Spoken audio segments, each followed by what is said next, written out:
Hi, I'm Emily from Bob's Coins and Jewelry. Today I'm soldering two bands together that a customer brought in. She is wearing this wedding set, and as she wears them, the two rings are separating and she wants them to stay stiff together. So what I'm going to do is solder it at the bottom and a little bit on the sides, just so that it can stay exactly like this and she doesn't have to worry about the gapping. First, I'm going to tack it together in the laser so that I can get my placement exact and make sure all the stones are lined up at a microscopic level. This basically just tacked the metal in 3 places. Now, whenever I solder it, these two are not going to come apart. 1, 2, 3 places it's welded in, and that'll keep it still while I solder it. I'm putting this solution on it to protect the metal and keep it clean. Just getting my flame hot now. Now I'm going to fill that seam with flux. This helps direct the solder exactly where I want it to go. So if I can get it right into this crack, so will the solder. And then I'm going to put my flame underneath it because gold actually flows towards the heat source. I want to make sure that gold goes all the way through the seam, not just across the top of it. Now I'm going to make sure that it's still round. When they're together, if they're shifted off at all, then it can kind of adjust the finger size.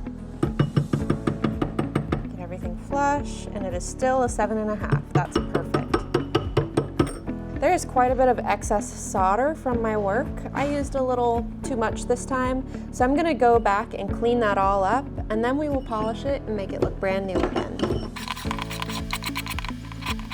This is actually one of my favorite parts of repairing, is doing the cleanup work. I believe that the amount of time and care that a jeweler puts into cleaning up their repairs really changes the quality of the repair work.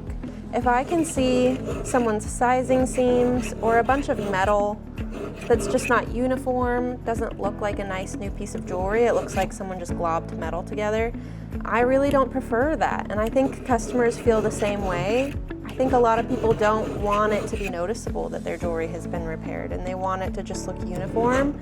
So I do try to put a lot of extra care into the cleanup work to just make it look beautiful and uniform and seamless. The final touch on a repair like this before we polish is to go in with a rubber wheel. This rubber wheel is very thin, kind of cut like a blade. And I want to clean up that seam and still make it obvious that there are 2 rings here. Make sure they don't blend together. They already don't, but I just want it to be an even sharper line to differentiate between the 2 rings. We are done with that. The next thing I'm going to do is put this in our pickling solution to remove all of the extra boric acid and flux on this jewelry. Now that we're done with the cleanup work, we can polish it.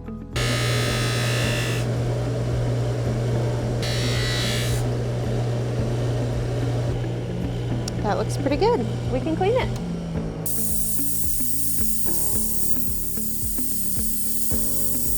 And we can steam it.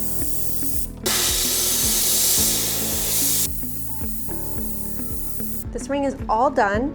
You can see now that the 2 rings are soldered together. They cannot be separated, which means when she wears them, they are no longer going to rotate away from each other. So it's always going to look like that when she wears it. It's a very common complaint that customers will tell us whenever their wedding sets kind of rub like this. Not only is it inconvenient, but it can wear both of your rings out. You get that friction on both sides. So it is a great solution to solder them together. It's not expensive. We can do it very quickly for you. Come see us at Bob's Coins and Jewelry. We look forward to seeing you.